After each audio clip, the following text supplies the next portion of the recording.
Welcome into Mavericks Today. I am Jeffrey Kuberstein coming at you on a Sunday, NFL Championship Sunday. Hope you guys are enjoying all the games. Just wanted to talk about the Mavericks game last night where they fell to the Sacramento Kings 120-115. Luka Doncic playing 46 minutes in that game after scoring 73 points the night before. So he played like 88 out of a possible 92 minutes or something crazy, like out of 96 or something like that. It was an insane game. Doncic with 28 points, 10 rebounds, 17 assists. From Tim McMahon, he becomes the first player in NBA history to score at least 100 points and average a triple-double in 2 games. And what Luka even playing last night, I think is a surprise. Apparently, him and Jason Kidd had a talk before the game, and Luka wanted to give it a go and made it very clear that he wanted to give it a go. I was surprised that he ended up playing in this game, but the Mavericks fall short in a game where we kind of expected to after they put all their eggs in that game in Atlanta, and Luka, broke all kinds of records. So they have a big game tomorrow night against the Orlando Magic. Last night, though, Grant Williams, 27 points, probably his best game as a Maverick. I've liked what I've seen over the past 3 or 4 games from Grant Williams. I think he's kind of turning a corner here. Hopefully he can be a piece that the Mavericks can rely on going forward, or maybe he's in the shop window and the Mavericks are trying to trade him. 38 minutes last night for Grant Williams, 8 rebounds, 3 assists, a block as well. And an even plus-minus. So hopefully the Mavs can get back on the right track. They have a tough schedule coming up. The Orlando Magic are no schlubs whatsoever. So with that being said, let's get into this mailbag here, producer Texter. This one from Doncic Stan 77. This might be Texas burner account. With Luka putting up 73 the other night and the team winning by just 5, is that an indicator of what this roster really is? We all know the shortcomings with this Mavericks roster. They're very inconsistent, and when Luka Doncic is out, it seems like they step up. You'll have Kyrie looking like an all-NBA player. You'll have Tim Hardaway Jr. scoring 37 points on a given night. Those guys are just so hot and so cold that when Luka comes back, they play a very heliocentric style, and Luka is the guy that has the ball the majority of the time. Now, when he put up 73, it was the most efficient 73-point game in NBA history, and Luka was a guy that was able to just find his shot whenever he wanted it, and he was able to make them at will, basically, and Atlanta could do nothing. Even they tried in the fourth quarter to double-team him. Didn't really work. There were a couple of possessions there where I thought Luka was actually a little too passive, where they were blitzing him really hard, and the Hawks decided that they were not going to let Luka beat them, and when Luka was passing it, teammates weren't making shots, except for Josh Green, who had a very good game. So this roster obviously needs an upgrade for the Mavericks to be a playoff contender here. I'm just not sure where that comes from. We're going to talk about some potential names here leading up to the trade deadline, because obviously we are, I believe, February 8th, so two weeks away from that, basically. We'll see what happens with this Mavericks roster, but they're not good enough to contend in this Western Conference. I still think it's Denver. I like Sacramento a lot. We'll see what happens with the Lakers, but we'll see. But you guys let me know. Grade the Mavs roster right now. A, B, C, D, or F. If it was me, this might sound crazy. I'm probably going to go B-, and here's why. Luka is an A++. Kyrie is an A+. The rest of the roster is probably in the C to D range, but having those 2 guys alone gives you a B-. There's obviously still work to be done with Nico Harrison on this roster to make the Mavericks NBA title contenders. We obviously need to see improvement from Jason Kidd in some areas. Me and Harrison have talked about that on the show ad nauseum, basically. But let me know. Grade the Mavericks roster. This is going to be the pinned comment on today's show.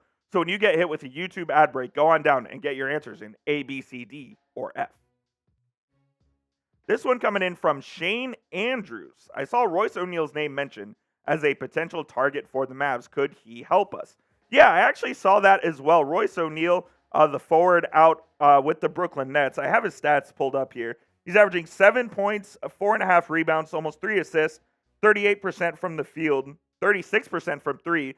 If you're looking for a cheaper option from the Brooklyn Nets, because you're not going to get the likes of Mikal Bridges, you're probably not going to get the Dorian Finney-Smith reunion that everyone desperately wants here in Mavs land, because they're asking for 2 first-round picks for these guys right now. Royce O'Neale, I think you could get on a rather affordable deal. I'm not exactly sure what his contract is, but I know it's cheaper than what Finney-Smith is making. And maybe the Mavericks can give up a guy like, I don't know, Jaden Hardy, maybe Rashawn Holmes and a second-round pick to go get Royce O'Neale. Now, if Brooklyn's asking price is a first-round pick, I think I would have hesitation there. But O'Neal is the guy that is a little 3-and-D, and I think his numbers would only elevate with Luka in the game. So if you put Royce O'Neal, stick him in the corner, have him play that Grant Williams kind of Josh Green role where he's a defender. They use his energy on the defensive end and the offensive end as well. You can play a little in transition with him. Think he could be a good acquisition for the Mavericks, but I'm not sure if the Mavs are interested in that kind of player, if they're more looking at the higher end of the market versus in the middle end of the market. Let me know. Would you trade for Royce O'Neal? Type Y for yes, type N for no. I think at the right price, I would trade for him. I like Royce O'Neal a lot.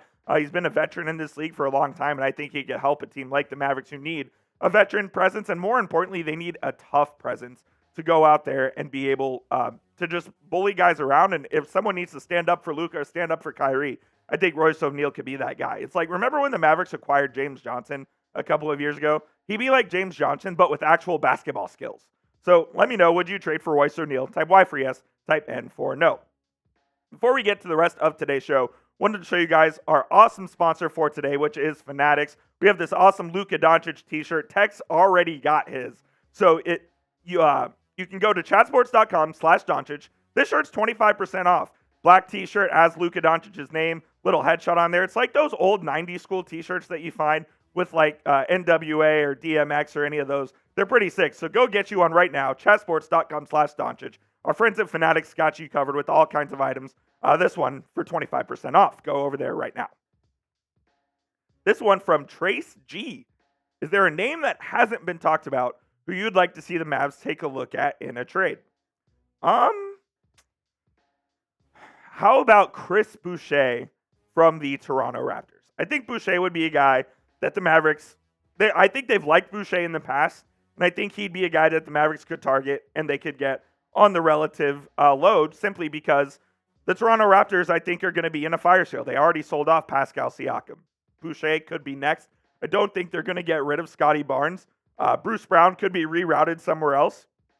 Take a look at Chris Boucher, averaging 6 points and 4 rebounds this year, almost 50% from the field, shooting 32% from three, which is not bad given his size and ability.